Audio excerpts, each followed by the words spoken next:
Olá, seja muito bem-vindo ao canal Teologia Visual. Estamos aqui lendo Atos no dia de hoje, capítulos 13, 14 e 15, e no total de 34 dias de leitura do Novo Testamento. Caso você esteja chegando agora, nosso objetivo é ler o Novo Testamento em 3 meses, então nossa previsão é terminar ali no início de dezembro. Caso você deseje seguir o canal nas redes sociais, eu tenho postado conteúdo útil lá, os links estão na descrição. E também, caso não seja inscrito e deseje se inscrever, vai estar nos ajudando também, certo? Vamos iniciar então a leitura aqui. Nós vamos então até o capítulo 15 e nós vamos ver aqui a primeira viagem então missionária de Paulo e o concílio de Jerusalém no capítulo 15, certo? Então vamos iniciando em Atos, capítulo 13, versículo 1. Entre os profetas e mestres da igreja de Antioquia da Síria estavam Barnabé, Simeão, chamado Negro, Lúcio de Cirene, Manaém, que tinha sido criado com o rei Herodes Antipas e Saulo. Certo dia, enquanto adoravam o Senhor e jejuavam, o Espírito Santo disse: Separem Barnabé e Saulo para que realizem o trabalho para o qual os chamei. Então, depois de mais jejuns e orações, impuseram as mãos sobre eles e os enviaram em sua missão. E aqui dá início à primeira viagem missionária de Paulo. Enviados pelo Espírito Santo, eles desceram ao porto de Seleucia, de onde navegaram para a ilha de Chipre, ali na cidade de Salamina. Foram às sinagogas judaicas e pregaram a palavra de Deus. João Marcos os acompanhava como assistente. Viajaram por toda a ilha até que por fim chegaram a Pafos, onde encontraram um feiticeiro judeu, um falso profeta chamado Bar-Jesus. Ele acompanhava o governador Sérgio Paulo, um homem inteligente que convidou Barnabé e Saulo para visitá-lo, pois desejava ouvir a palavra de Deus. Mas o feiticeiro, esse é o significado do seu nome, opôs-se a eles na tentativa de impedir que o governador viesse a crer. Cheio do Espírito Santo, Saulo, também conhecido como Paulo, encarou Elima nos olhos e disse: Filho do diabo, cheio de toda espécie de engano e maldade, e inimigo de tudo que é, quando deixar de seguir os caminhos retos do Senhor, preste atenção, pois o Senhor colocou a mão sobre você para castigá-lo, e você ficará cego, sem conseguir ver a luz do sol por algum tempo. No mesmo instante, neblina e escuridão cobriram-lhe os olhos e ele começou a tatear, suplicando que alguém o tomasse pela mão e o guiasse. Quando o governador viu o que havia acontecido, creu, muito admirado com o ensino a respeito do Senhor. Paulo e seus companheiros saíram de Pafos num navio e foram a Panfilha, onde aportaram em Perge. Ali, João Marcos os deixou e voltou para Jerusalém. Paulo e Barnabé prosseguiram para o interior até Antioquia e Pisídia. No sábado foram à sinagoga. Depois da leitura dos livros, da lei e dos profetas, os chefes da sinagoga lhes mandaram um recado. Irmãos, se vocês têm uma palavra de encorajamento para o povo, podem falar. Então Paulo ficou em pé, levantou a mão para pedir silêncio e começou a falar. Homens de Israel e gentios tementes a Deus, ouçam-me. O Deus dessa nação de Israel escolheu nossos antepassados e fez que se multiplicassem e se fortalecessem o tempo em que ficaram no Egito. Então, com um braço poderoso, ele os tirou da escravidão. Ele suportou seu comportamento durante 40 anos em que andaram sem rumo pelo deserto. Destruiu 7 nações em Canaã e deu seu território a Israel como herança. Tudo isso levou cerca de 450 anos. Depois, Deus lhe deu juízes para governá-los Deus lhe deu juízes para governá-los até o tempo do profeta Samuel. Então o povo pediu um rei versículo 21. Então o povo lhes pediu um rei e ele lhes deu Saul, filho de Quis, homem da tribo de Benjamim, e ele reinou por 40 anos. Mas Deus removeu Saul e colocou em seu lugar Davi, a respeito de quem Deus disse: Davi, filho de Jessé, é um homem segundo o meu coração, fará tudo o que for da minha vontade. E Jesus, um dos descendentes de Davi, é o Salvador que Deus concedeu a Israel, conforme a sua promessa. Antes da vida de Jesus, João Batista anunciou que todo o povo de Israel precisava se arrepender e ser batizado. Quando João estava concluindo seu trabalho, perguntou: Vocês pensam que eu sou o Cristo? Não sou, mas ele vem em breve, e não sou digno sequer de desamarrar as correias de suas sandálias. Irmãos, vocês que são filhos de Abraão, e também vocês gentios tementes a Deus, esta mensagem de salvação foi enviada a nós. O povo de Jerusalém e seus líderes não reconheceram que Jesus era aquele a respeito de quem os profetas haviam falado. Em vez disso, eles o condenaram e, ao fazê-lo, cumpriram as palavras dos profetas, que são lidas todos os sábados. Não encontraram motivo legal para executá-lo, mas ainda assim pediram a Pilatos que o matasse. Depois de cumprirem tudo que as profecias diziam a respeito dele, o tiraram da cruz e o colocaram no túmulo, mas Deus o ressuscitou dos mortos. E por dias ele apareceu que o tinham acompanhado da Galiléia para Jerusalém. Agora eles são suas testemunhas diante do povo. Estamos aqui para trazer a vocês essa boa nova, a promessa que foi feita a nossos passados e agora Deus a cumprir para nós, os descendentes dele, ao ressuscitar Jesus. E é isto que o segundo salmo diz a respeito dele: Você é meu filho, hoje eu o gerei. Pois Deus havia prometido ressuscitá-lo dos mortos, para que jamais apodrecesse no túmulo. Ele disse: Eu lhes darei as bênçãos sagradas que prometia Davi. Em outro salmo, ele explicou de modo mais direto: Não permitirás que o teu santo apodreça no túmulo. Não se trata de uma referência a Davi, porque depois que Davi fez a vontade de Deus em sua geração, morreu e foi sepultado com seus antepassados, e seu corpo apodreceu. É uma referência a outra pessoa, a alguém a quem Deus ressuscitou e cujo corpo não apodreceu. Ouçam, irmãos, estamos aqui para proclamar que, por meio de Jesus, há perdão para os pecados. Todo o que nele crê é declarado justo diante de Deus. Agora que a lei de Moisés algo que a lei de Moisés jamais pôde fazer, né? Por isso, tomem cuidado para que não se apliquem a vocês as palavras dos profetas. Olhem, zombadores, fiquem admirados e morram, pois faço algo em seus dias, algo em que vocês não acreditariam, mesmo que lhes contassem. Quando Paulo e Barnabé estavam saindo da sinagoga, o povo pediu que voltassem a falar dessas coisas na semana seguinte. Muitos judeus e gentios devotos, convertidos ao judaísmo, seguiram Paulo e Barnabé, que insistiam com eles para que continuassem a confiança na graça de Deus. No sábado seguinte, quase toda a cidade compareceu para ouvir a palavra do Senhor. Quando alguns dos judeus viram as multidões, ficaram com inveja, de modo que difamaram Paulo e contestaram tudo o que ele dizia. Então Paulo e Barnabé se pronunciaram corajosamente, dizendo: Era necessário que pregássemos a palavra de Deus primeiro a vocês, judeus. Mas, uma vez que vocês rejeitaram e não se consideraram dignos da palavra eterna, agora vamos oferecê-la aos gentios. Pois foi isso que o Senhor nos ordenou quando disse: Fiz de você uma luz para os gentios, para levar a salvação até os lugares mais distantes da terra. Quando ouviram isso, os gentios se alegraram e agradeceram ao Senhor por essa mensagem, e todos que haviam sido escolhidos para a vida eterna creram. Assim a palavra do Senhor se espalhou por toda aquela região. Então os judeus, instigando as mulheres religiosas influentes e as autoridades da cidade, provocaram uma multidão contra Paulo e Barnabé e os expulsaram dali. Eles, porém, sacudiram o pó dos pés em sinal de reprovação e foram à cidade de Icônio. E os discípulos estavam cheios de alegria e do Espírito Santo.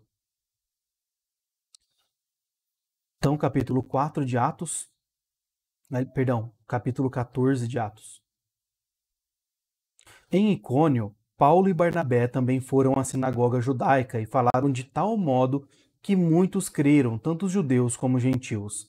Alguns dos judeus que não creram, porém, incitaram os gentios e envenenaram a mente deles contra Paulo e Barnabé. Ainda assim, os apóstolos passaram bastante tempo ali, falando corajosamente a graça do Senhor, que confirmava a mensagem deles, concedendo-lhes poder para realizar sinais e maravilhas. Com isso, o povo da cidade ficou dividido. Alguns tomaram partido dos judeus e outros dos apóstolos. Então, um grupo de gentios judeus e seus líderes resolveu atacá-los e apedrejá-los. Quando os apóstolos souberam disso, fugiram para a região de Licaônia, para as cidades de Listra e Derbe e seus arredores, e ali anunciaram as boas novas. Enquanto estavam em Listra, Paulo e Barnabé encontraram um homem com os pés aleijados. Sofria desse problema desde o nascimento e, portanto, nunca tinha andado. Estava sentado e ouvia Paulo pregar. Paulo olhou diretamente para ele e, vendo que ele tinha fé para ser curado, disse em alta voz: Levante-se. O homem se levantou de um salto e começou a andar. A multidão, vendo o que Paulo havia feito, gritou no dialeto local: Os deuses vieram até nós em forma de homens. Concluíram que Barnabé era o deus grego Zeus e Paulo o deus Hermes, pois era ele quem proclamava a mensagem. O sacerdote do templo de Zeus, que ficava na entrada da cidade, trouxe touros e coroas de flores até as portas da cidade, pois ele e a multidão queriam oferecer sacrifício aos apóstolos. Quando Barnabé e Paulo ouviram o que estava acontecendo, rasgaram as roupas e correram para o meio do povo, gritando: Amigos, por que vocês estão fazendo isso? Somos homens como vocês, viemos lhe anunciar as boas novas, para que abandonem essas coisas sem valor e se voltem para o Deus vivo, que fez os céus e a terra, o mar e tudo que neles há. No passado, ele permitiu que as nações seguissem seus próprios caminhos, mas nunca as deixou sem evidência de sua existência e de sua bondade. Ele lhes concede chuvas de boas colheitas e também alimento e um coração alegre. Apesar dessas palavras, Paulo e Barnabé tiveram dificuldade para impedir que o povo lhes oferecesse sacrifícios. Então alguns judeus chegaram a Antioquia e Icônio e instigaram a multidão. Apedrejaram Paulo e o arrastaram para fora da cidade, pensando que ele estivesse morto. No entanto, quando os discípulos o rodearam, ele se levantou e entrou novamente na cidade. No dia seguinte, partiu com Barnabé para Derbe.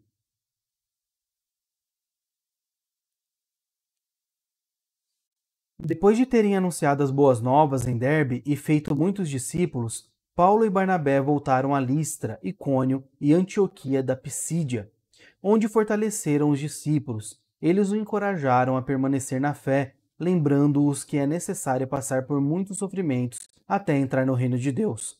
Paulo e Barnabé também escolheram presbíteros em cada igreja e, com orações e jejuns, os entregaram aos cuidados do Senhor, em quem haviam crido. Então viajaram de volta pela Pisídia até a Panfilha. Pregaram a palavra em Perge e desceram para Atália. Por fim, voltaram de navio para Antioquia, onde sua viagem tinha começado e onde havia a graça de Deus para o trabalho que agora completavam. Quando chegaram a Antioquia, reuniram a igreja e relataram tudo que Deus tinha feito por meio deles, e como tinham aberto a porta da fé também para os gentios, e permaneceram ali com os discípulos por muito tempo. Atos, capítulo 15. Chegaram a Antioquia alguns homens da Judéia e começaram a ensinar os irmãos: a menos que sejam circuncidados, conforme exige a lei de Moisés, vocês não poderão ser salvos. Paulo e Barnabé discordaram deles e discutiam energicamente. Por fim, a igreja decidiu enviar Paulo e Barnabé a Jerusalém, acompanhados de alguns irmãos de Antioquia, para tratar dessa questão com os apóstolos e presbíteros. A igreja, portanto, enviou seus representantes a Jerusalém. No caminho, eles pararam na Fenícia e em Samaria para visitar os irmãos e contaram que os gentios também estavam sendo convertidos, o que muito alegrou a todos.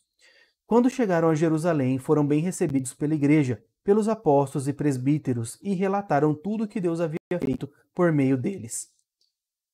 Contudo, alguns dos irmãos que pertenciam à seita dos fariseus se levantaram e disseram: é necessário que os convertidos gentios sejam circuncidados e guardem a lei de Moisés. Os apóstolos e presbíteros se reuniram para decidir a questão. Depois de uma longa discussão, Pedro se levantou e se dirigiu a eles, dizendo: Irmãos, vocês sabem que, há muito tempo, Deus me escolheu dentre vocês para falar aos gentios, a fim de que eles pudessem ouvir as boas novas e crer. Deus conhece o coração humano e confirmou que aceita os gentios ao lhe dar o Espírito Santo, como deu a nós. Não fez distinção alguma entre nós e eles, pois purificou o coração deles por meio da fé. Então, por que agora vocês provocam a Deus, sobrecarregando os discípulos gentios com um jugo que nem nós, nem nossos antepassados conseguimos suportar? Cremos que todos nós e eles somos salvos da mesma forma, pela graça do Senhor Jesus. Todos ouviram em silêncio enquanto Barnabé e Paulo lhes relatavam os sinais e maravilhas que Deus havia realizado por meio deles entre os gentios. Quando terminaram de falar, Tiago se levantou e disse: Irmãos, ouçam-me. Pedro lhes falou sobre como Deus visitou primeiramente os gentios para separar dentre eles um povo para si. E isso está em pleno acordo com o que disseram os profetas, como está escrito: Depois disso voltarei e restaurarei a tenda caída de Davi, reconstruirei suas ruínas e a restaurarei, para que o restante da humanidade busque o Senhor, incluindo os gentios, todos os que chamarei para... versículo 17. Para que o restante da humanidade busque o Senhor, incluindo os gentios, todos que chamei para serem meus. O Senhor falou, aquele que tornou essas coisas conhecidas desde a eternidade. Portanto, considero que não devemos criar dificuldades para os gentios que se convertem a Deus. Ao contrário, devemos escrever a eles dizendo-lhes que se abstenham de alimentos oferecidos a ídolos, da imoralidade sexual, da carne de animais estrangulados e do sangue, pois essas leis de Moisés são pregadas todos os sábados nas sinagogas judaicas e em todas as cidades há muitas gerações. Então os apóstolos e presbíteros e toda a igreja em Jerusalém escolheram representantes e os enviaram a Antioquia da Síria com Paulo e Barnabé para informar sobre essa decisão. Os homens escolhidos eram 2 líderes entre os irmãos, Judas, também chamado Barsabás, e Silas. Esta foi a carta que leram: Nós, os apóstolos e presbíteros e seus irmãos em Jerusalém, escrevemos esta carta aos irmãos gentios em Antioquia, Síria e Sicília. Saudações. Soubemos que alguns homens daqui saíram sem nossa autorização. Soubemos que alguns homens que daqui saíram sem nossa autorização têm perturbado e inquietado vocês com seu ensino. Portanto, depois de chegarmos a um consenso, resolvemos enviar-lhes alguns representantes com nossos amados irmãos Barnabé e Paulo, que têm arriscado a vida pelo nome do nosso Senhor Jesus Cristo. Estamos enviando Judas e Silas para confirmarem pessoalmente o que aqui escrevemos. Pois pareceu bem ao Espírito Santo e a nós não impor a vocês nenhum peso maior que estes poucos requisitos. Abstenham-se de comer alimentos oferecidos a ídolos, de consumir o sangue ou carne de animais estrangulados e de praticar a imoralidade sexual. Farão muito bem se evitarem essas coisas, que tudo lhes vai bem. Os mensageiros partiram de imediato para Antioquia, onde reuniram os irmãos e entregaram a carta. Houve grande alegria em toda a igreja no dia em que leram essa mensagem animadora. Então Judas e Silas, ambos profetas, encorajaram e fortaleceram os irmãos com muitas palavras. Permaneceram ali algum tempo e depois os irmãos os enviaram em paz de volta à igreja de Jerusalém. Silas, porém, resolveu permanecer ali. Paulo e Barnabé ficaram em Antioquia. Eles e muitos outros ensinavam e pregavam a palavra do Senhor naquela cidade. Algum tempo depois, Paulo disse a Barnabé: Voltemos para visitar cada uma das cidades onde pregamos a palavra do Senhor, para ver como os irmãos estão indo. Barnabé queria levar João Marcos, mas Paulo se opôs, pois João Marcos tinha se separado deles na Panfilha, não prosseguindo com eles no trabalho. O desentendimento entre eles foi tão grave que os dois se separaram. Barnabé levou João Marcos e navegou. Paulo escolheu Silas e partiu, e os irmãos o entregaram ao cuidado gracioso do Senhor. Então ele viajou por toda a Síria e Sicília, fortalecendo as igrejas de lá. Muito bem, então finalizamos assim esses 3 capítulos, e aqui nós vemos esse concílio de Jerusalém aqui, né? Que realmente é bem importante, né? Para nós, pois foi quando eles decidiram que, de fato, os gentios, ou todo aquele que não era judeu, né? Era chamado gentil. Então, a todos que se convertessem a Cristo, que não precisariam seguir as regras judaicas, exceto alguns pequenos pontos aqui, né? Sendo que depois, até mais para frente, nas cartas de Paulo, a gente vê que se passa a se tornar uma coisa até de consciência do que de fato uma regra alimentar, né, ou algo do tipo, né? Então a revelação ela vai progredindo, né? E mais para frente nós até leremos isso em outro momento, né? Então agradeço a todos que permaneceram, espero que estejam gostando da leitura, esteja sendo edificante a leitura da Bíblia para vocês, conforme também está sendo para mim. Certo? Então, nós nos vemos amanhã na leitura de mais 3 capítulos de Atos. Forte abraço a todos.